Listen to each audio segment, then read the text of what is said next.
Olá você telespectador, olá você telespectador da TV Cultura. A partir de agora você acompanha a edição desta sexta-feira do Opinião Litoral. Vão participar analisando as notícias, a conjuntura, as situações com você, o Roberto Mohamed e o Ronaldo Serápicos, os dois são advogados. E a gente vai começar analisando a decisão do Copom de quarta-feira de manutenção da taxa de juros em 13,75% ao ano, apesar de todas as pressões. Na segunda-feira veio um prêmio Nobel de Economia, numa reunião do BNDES, Stiglitz, e disse que a taxa de juros nesse patamar equivalia a uma pena de morte para a economia brasileira. E no mesmo dia, o presidente da Federação das Indústrias do Estado de São Paulo, Josué Gomes da Silva, filho do ex-vice-presidente José de Alencar, ele disse que a taxa de juros nesse patamar, Mohamed, era pornográfica. Na verdade, Paulo, independentemente dos adjetivos que se dê, eu vou falar uma coisa aqui que pode parecer uma acusação, mas não é. Hoje é uma mera constatação. O Roberto Campos Neto está sabotando o governo Lula. Ele é desonesto nas intenções, porque ele já no Roda Viva, quando foi, não conseguiu justificar a taxa de juros. Nós já discutimos aqui. Elevação de taxa de juros é remédio para inflação por demanda. Qualquer economista formado em qualquer faculdadezinha de terceira aprende isso. Taxa de juros elevada é para controlar excesso de demanda, que provoca inflação. A nossa inflação não é provocada por excesso de demanda. O consumo caiu, a produção caiu. O remédio é o oposto. Você controla a inflação inercial, a inflação provocada por desabastecimento e por redução da atividade econômica, com outros remédios. Nunca a elevação da taxa de juros. E não precisa ser prêmio Nobel para falar uma coisa dessa. O seu Roberto Campos Neto tem se comportado como um sabotador profissional, um bolsonarista de carteirinha. E o seu comprometimento político já autoriza a sua destituição do cargo. O que ele fez na última reunião e na última nota do Copom, apontando para uma possível alta nos juros, ele vai sufocar a economia. Santander, Bradesco e Itaú fecharam suas linhas de crédito. Quando isso acontece? Quando o banco ganha mais colocando dinheiro no tesouro, emprestando para o governo, do que correndo o risco de oferecer crédito. Não há no mundo, porque a maior dívida externa do mundo é a americana, coincidentemente a maior economia do mundo. Países não são empresas, por isso que eu falo que o pessoal do Novo tem problema mental. É um partidinho, clubinho de empresário idiota que quer administrar o país como se fosse uma empresa. País tem que dever. País não é uma empresa. E mesmo assim, não há uma única grande empresa, mesmo aquelas dos caras do Novo, que não tenha passivo, que não se financie para crescer. Isso não existe no mundo inteiro. É a mesma coisa que o cara montar, Ronaldo, uma companhia aérea e querer comprar avião ao invés de fazer leasing. Esse cara vai quebrar. Falou, não devo nada para ninguém. É o português, né? Compra tudo à vista. Não devo nada para ninguém. Os aviões são meus. Tá bom, daqui a 15 anos você está quebrado, porque você vai precisar trocar os aviões. Tudo aquilo que você investiu foi para o saco, porque o avião vai custar menos da metade e você não vai conseguir renovar a frota. Existem negócios onde você tem que ter dívida para poder crescer. Um país mais ainda. É só usar o G7. O G7. Você tira a China. A China é um caso à parte, porque ela é um país comunista que pratica o capitalismo de Estado. Esquece a China. E os países árabes, que têm dono. Tirando isso, as 7 maiores economias do mundo, todas têm dívida externa. A Inglaterra tem, a França tem, a Alemanha tem. Porque é assim que você se desenvolve. No Brasil tem aquela obsessão latino-americana de o FMI, o Banco Mundial. Nós temos que nos endividar porque o país tem que crescer. Agora, quando um presidente do Banco Central, com uma suposta autonomia, sabota deliberadamente a política econômica, esse cara tem que ser destituído. Para mim, o senhor Roberto Campos Neto é desonesto intelectual. O que é um desonesto intelectual? É o cara que mente sabendo que aquilo está fazendo mal para um todo. Porque essa taxa de juros não se sustenta. Ele pode tentar explicar o inexplicável para qualquer um. Juros altos não se aplicam a uma inflação que não seja provocada por demanda, ou seja, o povo compra atividade econômica aquecida e falta de produtos, faz com que os preços se elevem. Não é o caso do Brasil. Ele está sabotando o governo Lula. Ronaldo, boa tarde. Boa tarde, Paulo Chico. Boa tarde ao telespectador do Opinião. E boa tarde ao Roberto Mohamed, que fez uma explicação aí correta da questão da taxa de juros e a relação com a inflação. E eu concordo também que há uma sabotagem, Roberto, há um objetivo político, né, um interesse por trás disso tudo. Mas a gente tem que ver os dois lados da moeda sempre, né? É evidente que não dá para você ter um país, para você desenvolver um PIB com uma taxa de juros dessa, a maior taxa de juros do mundo. Inclusive, é a taxa de juros que cria dívida. Né? O Brasil aumenta todos os dias a sua dívida porque paga esses juros abusivos, juros que não existem em lugar nenhum do planeta. Só que o governo, ao invés de apresentar estas justificativas para o mercado, para a economia, para as forças políticas, para que haja essa pressão que você está falando, Roberto, para destituir esse presidente do Banco Central, para que isso não crie aquela imagem de que, olha, estão querendo fazer a intervenção, não querem dar autonomia ao Banco Central e tal, que é a conversa que a oposição sempre vai ter, o governo precisa apresentar as suas justificativas. Essa explicação que você deu hoje aqui para a gente, você não vê ninguém do governo falar.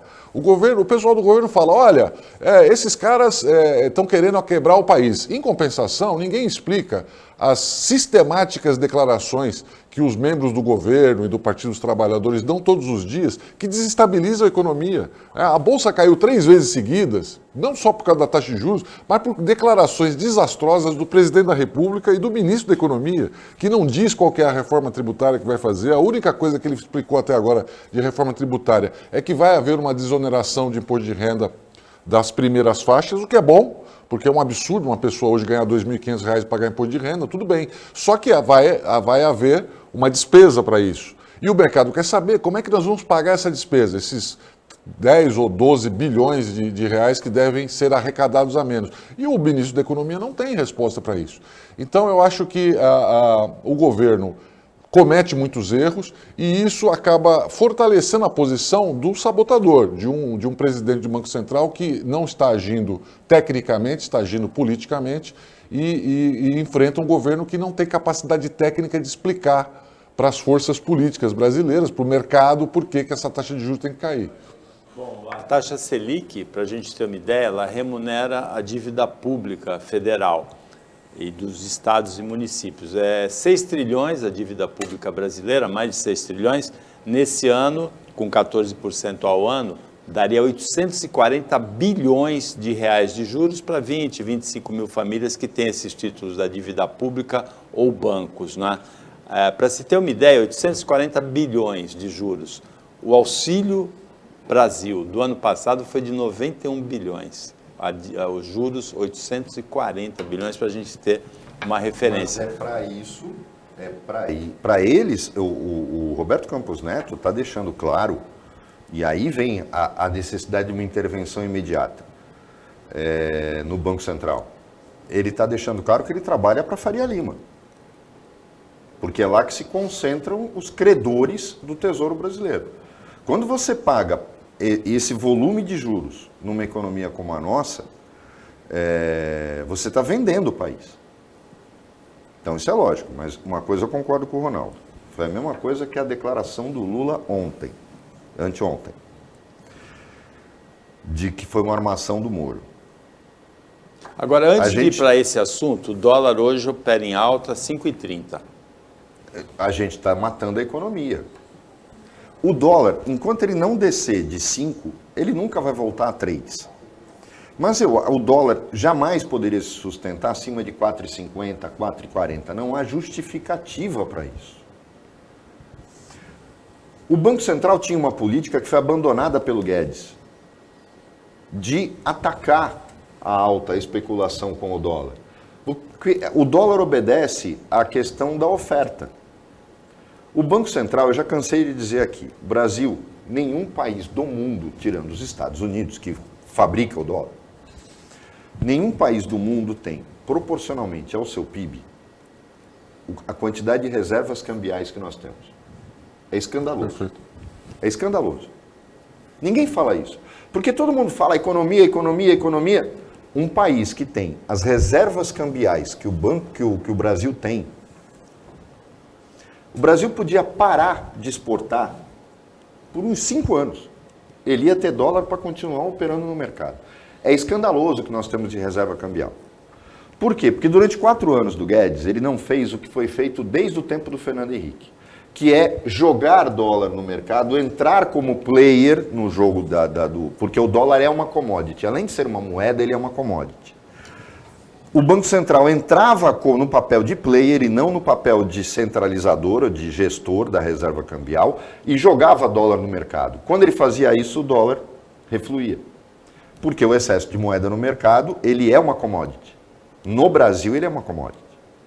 Em alguns países do mundo, não. Mas no nosso país é. Você tem modelos de negócios nos bancos baseados no dólar. Você aposta. Se o Banco Central tivesse feito isso durante 4 anos, nós hoje estávamos com dólar de 4,20, 4,30. Quando ele chega nesse volume, você vai precisar jogar muito mais no mercado. Só que mesmo assim, e vejam bem, o Brasil joga fora, por exemplo, digamos que o Banco Central colocasse 50 bilhões de dólares por dia, por semana no mercado. Nós vamos queimar nossas reservas. Primeiro lugar, isso vira dinheiro. Isso vira real. Ninguém está jogando fora. Quando ele coloca 50 bilhões, ele está fazendo 250 bilhões de reais, que entram no Tesouro para serem investidos no país. Ele não pode fazer isso com a reserva cambial. A reserva cambial é aquela joia que você guarda. Quando isso acontece, você está injetando dinheiro na economia. Para dar um exemplo claro, quanto você falou que custou o Auxílio Brasil? 90 bilhões. Tá. Se o Banco Central jogar 50 bilhões de dólares no mercado, ele não precisava ter negociado nada no Congresso para pagar o Auxílio Brasil. Aí você vai dizer, não é tão simples assim. Lógico que não é tão simples assim. Por isso que os caras que estão no Tesouro, eles ganham o que ganham. É para trabalhar. Mas dá para fazer? Dá para fazer. Não é uma operação tão simples, mas ela é factível e ela é feita. Aí eu só vou depender do Congresso no final do ano para ler orçamentária. Por que a gente não faz isso? Outro dia eu estava conversando com o Ronaldo sobre isso. E é incrível essa questão dogmática da reserva cambial. O que é mais uma prova que o senhor Roberto Campos Neto, obedecendo o seu guru Paulo Guedes, está hoje sabotando o atual governo, independente de qual for. Paulo Guedes, Roberto, ele afirmou que havia uma defasagem nas reservas. Foi quando ele deu aquela declaração absurda, que disse que porque o brasileiro está viajando muito no exterior. Ele falou, as empregadas domésticas estão indo para a Disney, e realmente houve um encaminhamento de dólares de volta aos Estados Unidos. Os brasileiros pegaram os seus dólares e gastaram lá. Foi uma época de consumo interessante, mas ele realmente abandonou qualquer capacidade do Banco Central de regulamentar, de regular o mercado através de venda, porque isso que você falou é perfeito, você vende na alta, o Banco Central vende no alto, hoje venderia a 5,30 o dólar, e quando o dólar cai, o governo recupera as reservas. Então, é um sistema inteligente de você regular o mercado. Opinião Litoral volta depois do intervalo, bem rapidinho. Vamos para o Lula agora.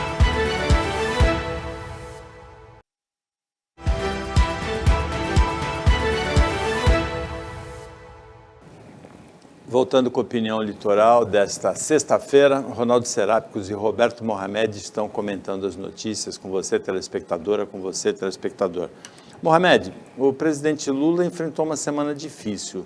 Primeiro veio à tona uma frase estúpida dele sobre o Sérgio Moro, chula, que coincidiu com a descoberta de um complô do crime organizado para sequestrar algumas autoridades, entre elas o Sérgio Moro.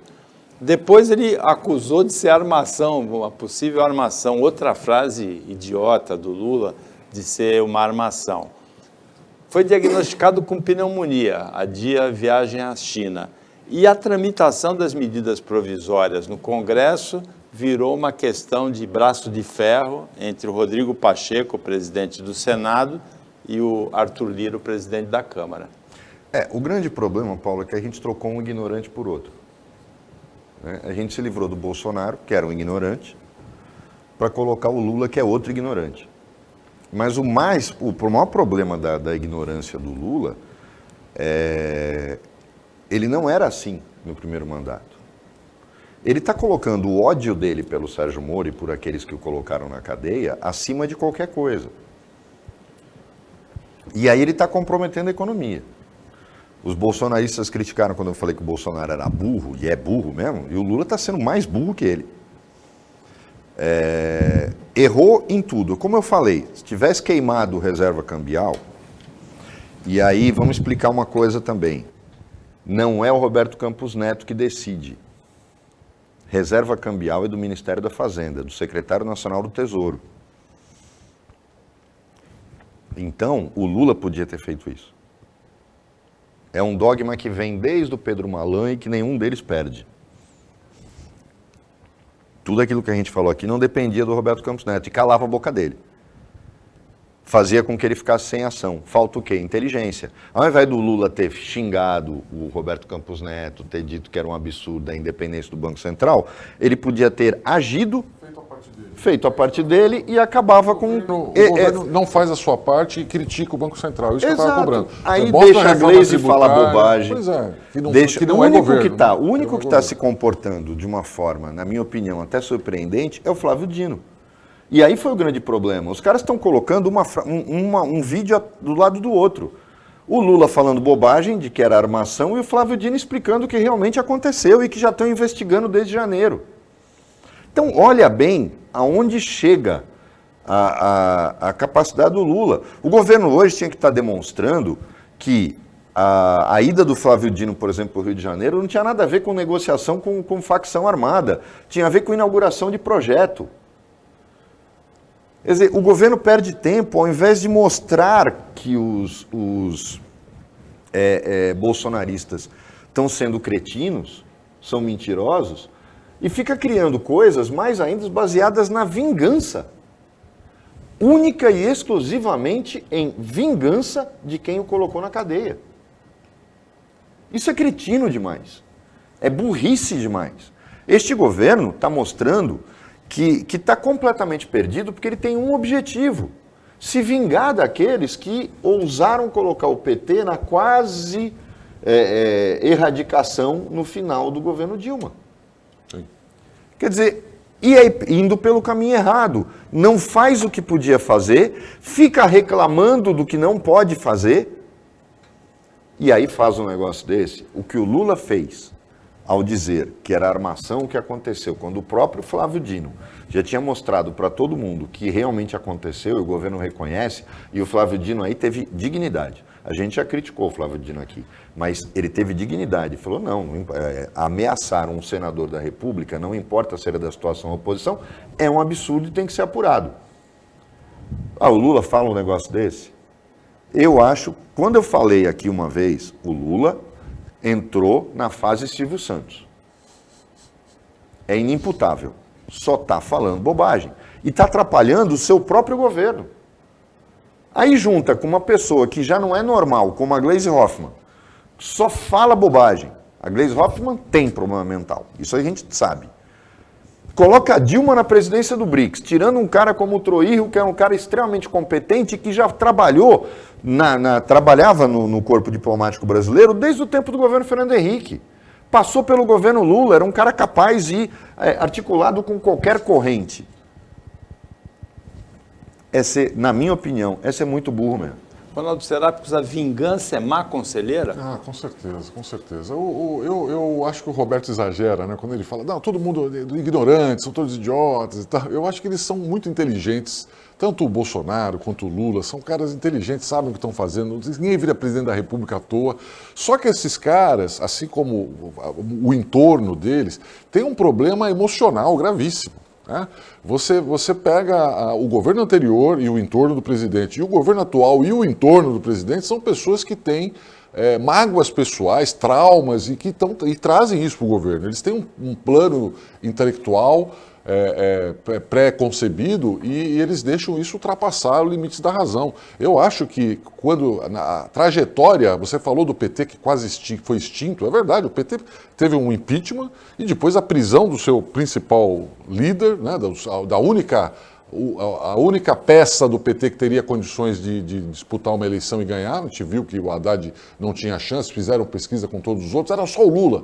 Né? E no final conseguiram lá, nos 45 do segundo tempo, tirar o Lula da cadeia, permitir que ele fosse candidato e ganhar por menos de 1%, né? Por 0,5%.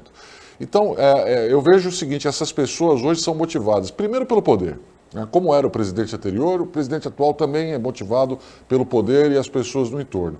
Só que agora você acrescente aí um elemento emocional. O Lula nitidamente não superou o trauma da prisão e vem atrás desse revanchismo, que é o que o PT também busca, um revanchismo diferente. Porque eu não acho que o PT dá muita bola para a prisão do Lula, não. Acho que eles dão bola para o impeachment, que todos eles perderam a mamata, perderam o governo, perderam a Lava Jato também, que prendeu um monte de gente do PT. Então, acho que essa que é a desforra. É contra a Lava Jato, por isso que esse ódio do Moro, porque não é só a prisão do Lula, é a Lava Jato inteiro, né? Toda a Lava Jato. E você teve grandes lideranças presas, Zé Dirceu, Genuíno, enfim.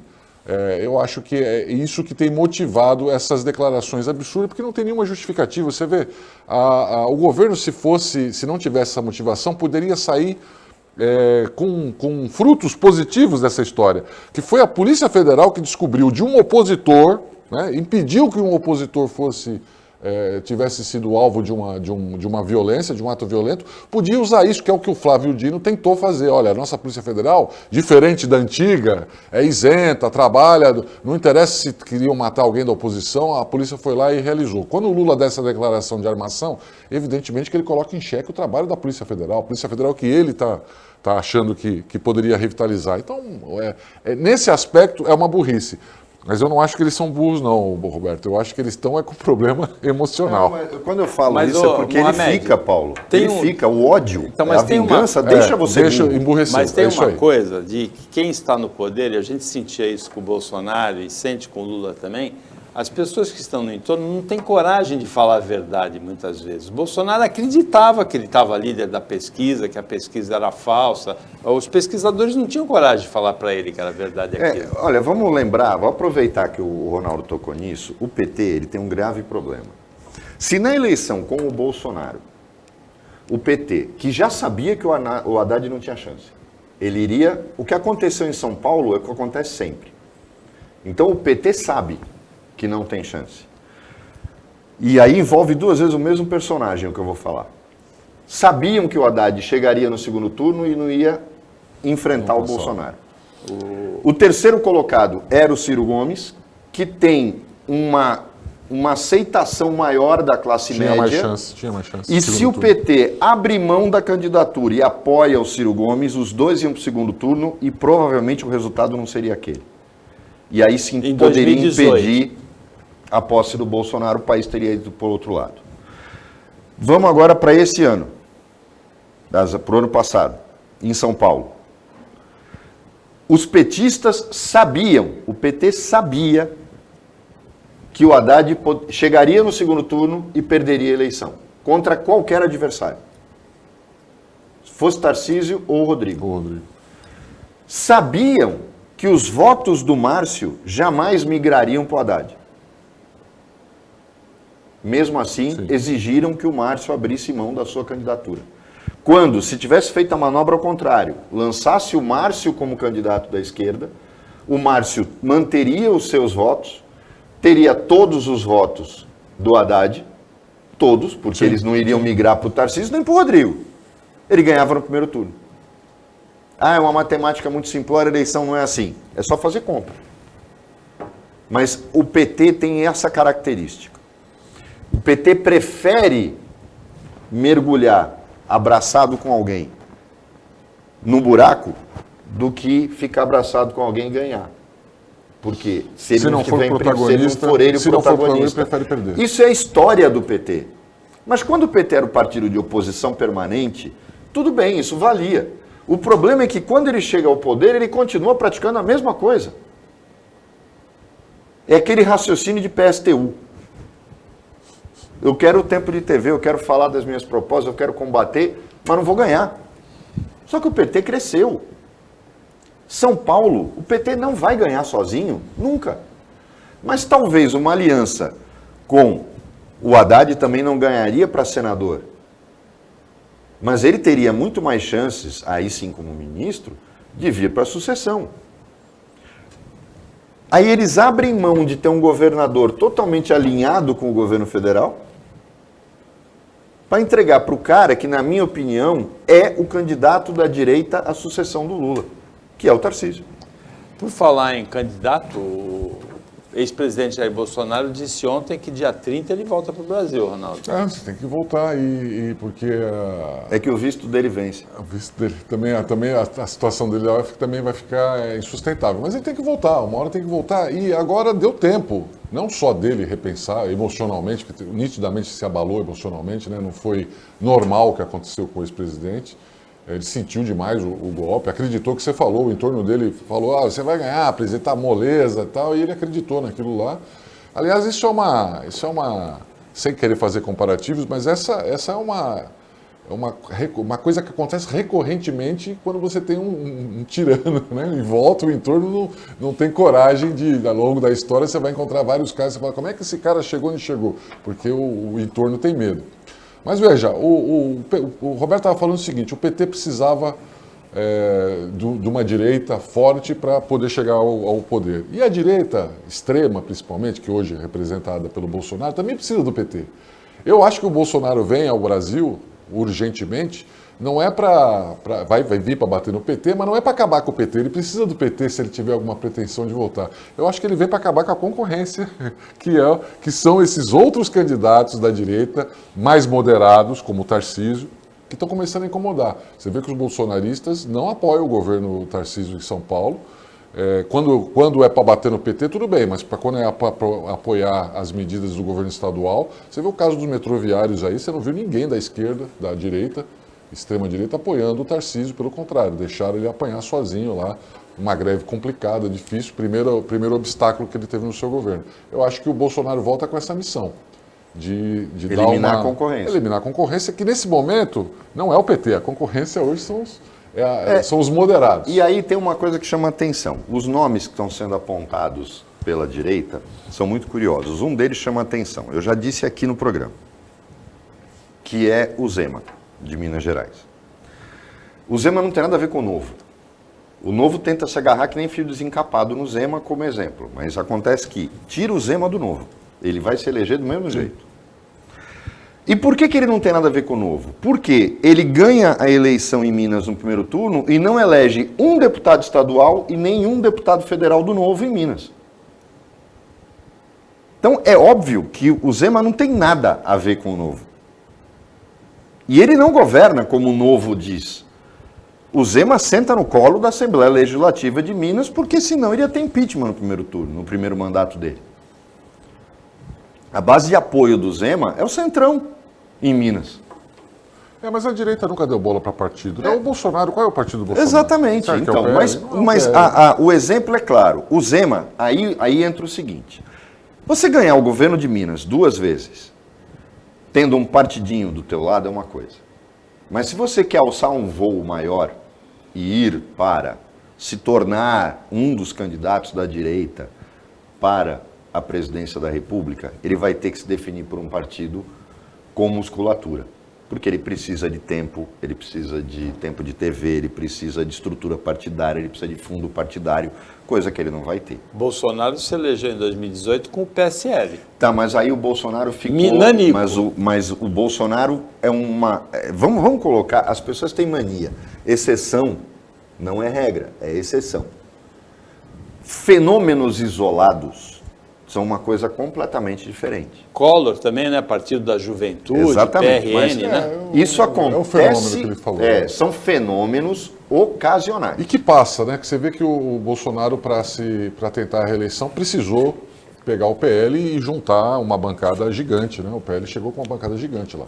O Bolsonaro foi um fenômeno construído nas redes sociais. O Collor foi um fenômeno construído... O Mário Covas definiu bem, porque ele soube escolher um adversário que não se defendia, que eram os Marajás. Foram fenômenos que não se repetem, não acontecem sempre. Não, antissistema, capaz de voltar um dia, mas você tem que achar o alvo, tem que ser o antissistema. Exato. Então, na época, o Marajá era o sistema, o Bolsonaro tinha a questão do PT, né? Porque o comunismo. Era o único, o comunismo. Então, são os fantasmas, né? Se você achar o próximo fantasma, talvez você tenha um novo fenômeno. Ou o fantasma ou o moinho de vento, né? Moinho de vento, é isso aí. O Opinião volta depois do intervalo bem rapidinho. Fica aí com a gente.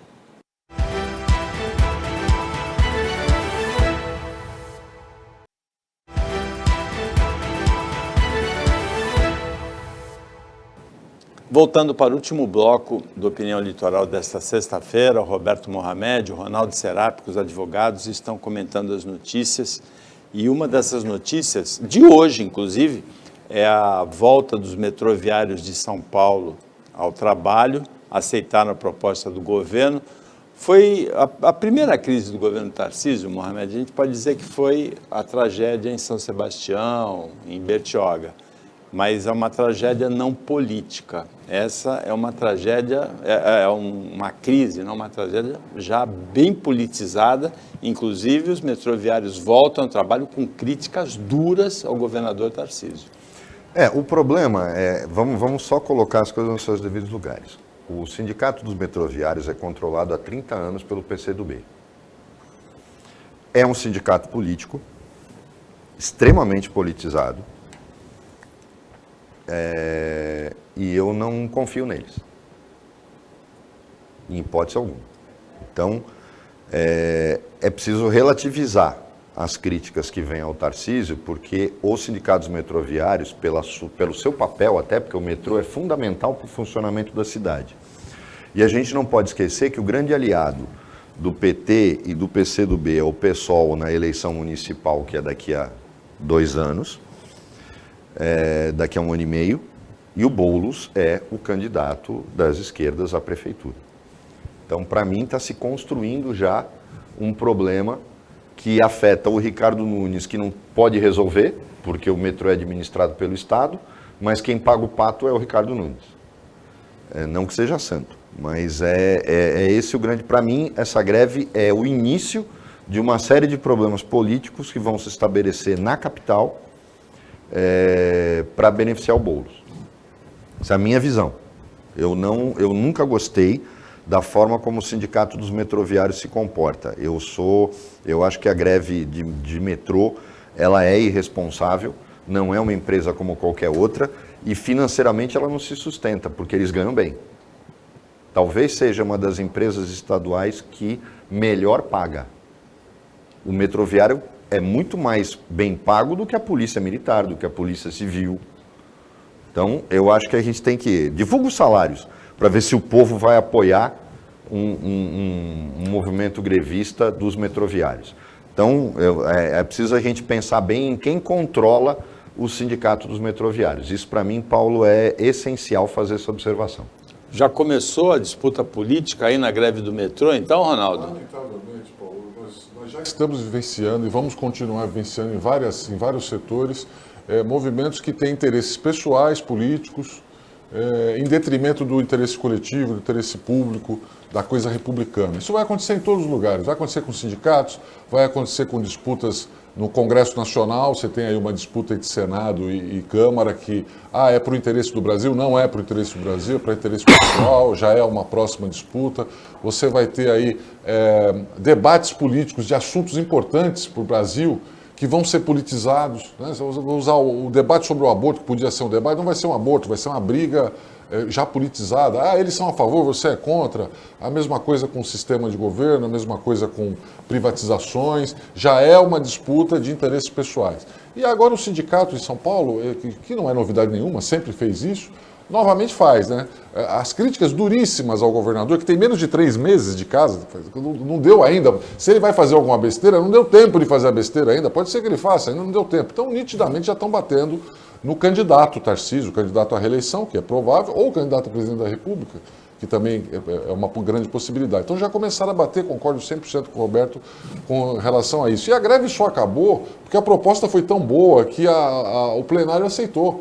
Porque a ideia era desgastar um pouco mais. Né? E então, você aceitou vê que com uma maioria esmagadora. Pois né? Então você vê que o governador foi eficiente, foi rápido, a greve foi contra a diretoria. Contra a diretoria não queria aceitar. Então você vê nitidamente que eles não estão preocupados nem com o interesse da própria categoria, quanto mais com o interesse público. Né?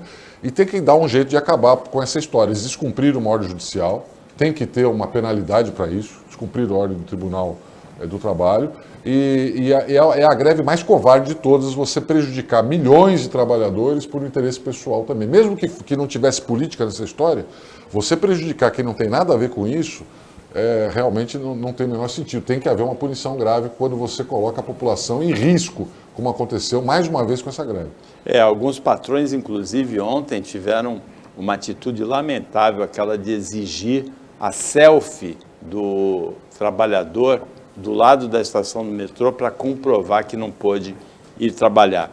Ronaldo, essa semana as redes sociais aqui em Santos ferveram com uma ação da Vigilância Sanitária que multou Café Tradicionalíssimo Carioca, o restaurante Santa Gula, a panificadora Chinesinha no Valongo e mais 3 estabelecimentos, a Casa de Carne Sarinho na Vila Belmiro, por acondicionamento, armazenamento de alimentos inadequado ou prazo de validade vencido. Olha, Paulo, quando o estabelecimento comercial comete um erro, ele tem que ser punido. Né? A fiscalização é necessária, tem que ser feita, embora eu não me recorde de fiscalizações desse tipo recentes. Né? Parece que fizeram uma blitz, foram em vários estabelecimentos ao mesmo tempo. Que é bom, é excelente, porque assim você poupa o consumidor aí de eventualmente estar consumindo produtos com prazo de validade vencidos. Tem que aplicar a multa e a penalidade que tiver prevista na legislação. Fim de papo. A história de você massacrar o estabelecimento por conta de um eventual erro, né? Você vai dizer, colocou a saúde pública em risco, porque tinha um vidro de pimenta vencido. Não dá para dizer isso. Né?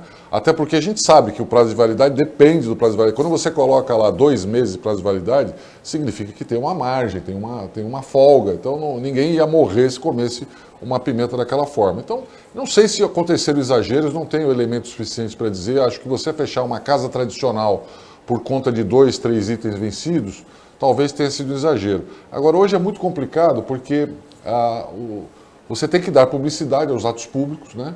E a rede social, de uma forma cruel, né, e muitas vezes de má fé, né, algumas pessoas também rancorosas, aí, como a gente falou, usam as informações públicas para massacrar um estabelecimento ou uma pessoa que você não gosta. Então, lamentavelmente, houve aí uma exposição excessiva em relação ao dano.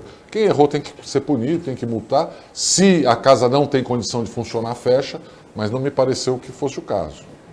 Mohamed, será que teve concorrente aí assolando a rede social também? Não? Teve com certeza. Agora eu vou contar uma coisa aqui, porque isso acontece muito. O problema é que a gente pensa que no passado era normal, você ia comer num restaurante, você pedia um filé mignon, não era filé mignon. Era um maciante colocado em carne de segunda. E você não sentia diferença. Com o tempo, as pessoas começaram eu acho que, e a carne no Brasil foi democratizada, apesar dos aumentos, ela se tornou mais consumida. Mas, por exemplo, nós estamos vivendo hoje uma febre em vários restaurantes, porque o comerciante está fazendo o quê? Para não perder clientela, ele não consegue aumentar o preço dele para acompanhar a inflação, ele começa a economizar nos ingredientes. Eu passei por uma situação no fim de semana no mercado de peixe, que é bem curiosa em relação a isso. Quem gosta de comer, por exemplo, filé de peixe, sabe que as melhores escolhas são filé de pescado e filé de linguado, que são caros hoje. Existe um peixe de água doce que tem uma característica. Os peixes de água doce, eles têm a carne menos salgada, ela é considerada menos salgada. Agora, quem come pintado, dourado, eu já comi, eu gosto de peixes de água doce, tilápia, truta, o sabor é diferente. Mas existe um que eu tenho no meu aquário, em casa, que foi descoberto, é um peixe do Vietnã, que foi descoberto no Brasil como um novo sucesso, a nova sensação da piscicultura, que é o pangáceos. Que na verdade todo mundo pensa, o panga é outro peixe. Não, o panga, que você compra o filé de panga, é o pangáceos. Eu vou pedir para o Davidson colocar no ar. O pangáceos é um peixe de água doce muito bonito. Azul, tem o albino também, mas azul ele parece um tubarão. Ele é muito bonito mesmo e ele tem uma carne muito saborosa, mas de qualidade é um peixe de água doce. E a qualidade é muito inferior. E o Brasil importa muito filé de panga do Vietnã. Ele chega muito barato aqui no Brasil. Eu estava no box do Santista, onde eu sempre compro, sendo atendido pelo meu grande amigo Zezinho. E aí chega um cara do meu lado ficou claro, tá aí, é o Pangáceos. Ficou claro para mim que ele era dono de restaurante, porque havia um volume muito grande de filé de pangáceos, porque já vem cortado, ele é congelado, porque ele vem do Vietnã, agora que está se criando uma indústria nacional disso, e ele comprou tudo, ele mandou embrulhar tudo. E comprou também camarão 7 barbas, o camarão pequenininho, para fazer risoto. Estava na cara que ele era dono de restaurante. E eu comecei a me coçar para tentar descobrir qual era o restaurante do cara. Por um motivo muito simples. Ele comprou aquele volume todo de filé de panga. Eu desafio qualquer pessoa, você telespectador, mande uma foto para nós pela rede social de um cardápio que te dê opção de filé de pescada, linguado ou panga. Não tem. Ora, se nenhum restaurante oferece aos seus clientes a escolha do filé de panga, para que o cara estava comprando aquele filé, aquela quantidade enorme de filé de panga? Porque ele ia vender como filé de pescada ou como filé de linguado. E aí você chega num restaurante e pede um prato com filé de pescada ou filé de linguado e está comendo panga, que é muito mais barato. Então, o grande problema, quando eu não estou criticando a atitude da vigilância sanitária. O que eu estou questionando é os protocolos da vigilância sanitária. Ele está preocupado com a tampa do pote de pimenta estar oxidada num determinado restaurante, quando não está vencido, não tinha problema nenhum. Só que, ao mesmo tempo, ele não tem nenhum tipo de protocolo para fiscalizar se o comerciante... Tá bom, aí vão dizer para mim, isso não é vigilância sanitária, é o PROCON. Por que não trabalham em conjunto? Porque o instrumento da vigilância sanitária é mais efetivo do que o do PROCON. E aí, como é que eu vou descobrir? Eu vou ter que pedir o prato e comer? Não, cara pálida, deixa de ser burro. Se eu chego num restaurante e vejo filé de panga na cozinha, pego o cardápio e não existe a opção de filé de panga, eles estão enganando alguém. Se eu chegar num restaurante e pegar uma peça de colchão mole e olhar o restaurante do cara, o cardápio do cara e ver que ele vende, as opções dele são contra filé ou filé mignon, para que aquela carne está ali? Quer dizer, eu não preciso pegar meu corpo de fiscais, fazer convênio com faculdade para mandar eles fazerem pós-graduação, porque isso aí é jogar dinheiro fora e pegar comissão da faculdade. É assim que funciona, né, Rogério? Você pega, ao invés de gastar dinheiro com pós-graduação, só fala para os caras, vamos ser um pouquinho inteligentes. É o seguinte, se o cara tem filé de panga na geladeira, ele tem que ter no cardápio. Se ele não tem, é porque ele vai usar aquilo como pescada. Se ele tem colchão mole colocado lá na pia para cortar em bife, e ele não vende a possibilidade de eu pedir um filé contra filé ou colchão mole com fritas, é porque ele está enganando as pessoas. E aí eu faço com que Vigilância Sanitária e Procon trabalhem juntos. Eu não sou contra o comerciante, mas a desonestidade tem que ser combatida com o mesmo grau, porque o cara que tem comida vencida também está lesando o consumidor dele. Então, o Procon está junto. Por que não 2 multas ao mesmo tempo? Você vê a fiscalização de postos de gasolina, sim, é Receita, ANP e Procon. Podia fazer a mesma coisa. Podia fazer a mesma coisa. Então Junto vejam Procon, bem como é vigilância. muito mais amplo, ao invés de, e aí as redes sociais entram esse negócio de ser tribunal de ignorantes e covardes, covarde, porque o cara que cria avatar para colocar no perfil dele para ficar metendo pau nos outros, esse cara é covarde. Então é muito covarde junto na internet. Eu nunca respondi crítica, porque é tudo covarde. O cara se esconde. Eu só respondo o cara quando eu sei quem é. Agora, a quantidade de covardes na internet é um negócio assim absurdo. Agora, esta atitude, não estou criticando de forma alguma a fiscalização. O que não se pode fazer é fiscalizar um lado só e crucificar comerciantes que fazem parte da história da cidade. Bom, está na hora de a gente comer um filé de panga, então? Eu já comi Ou um tilápia, bife, ou o panga, só se eu comi sem o gato por lebre. Você já o tubarão comeu um filé de panga, Mohamed? Já, né? Cansei de comer pensando que os caras fazem. Eu nunca mais sentei no restaurante, ou pelo menos até sentei, mas esse restaurante que serviu, que estava na cara que era filé de panga, eu senti na primeira mordida. Quando você tem paladar, você sente. Nunca mais eu pedi nada de peixe lá, porque o cara foi desonesto. E agora eu só estou esperando para comprovar o filé mignon. O Roberto vai fazer um panga pra gente, né? Pra gente comer, porque vai ser que nem o filé mignon, que ele falou filé mignon. Eu só descobri que era enganado no restaurante quando eu comi o filé mignon em casa, de verdade, que eu nunca tinha comido. Aí eu saí, tá vendo? Eu sou enganado na rua. Bom, com isso chegamos ao final do Opinião desta sexta-feira, agradecendo muito os comentários, as análises do Ronaldo Serápicos e do Roberto Mohamed, o trabalho da equipe técnica, ágil, esperta e de jornalismo do Sistema Costa Norte, agradecendo a você que acompanhou a gente em mais essa edição. Até segunda-feira, nesse mesmo horário de 15 para 1, e um ótimo final de semana para você que você merece.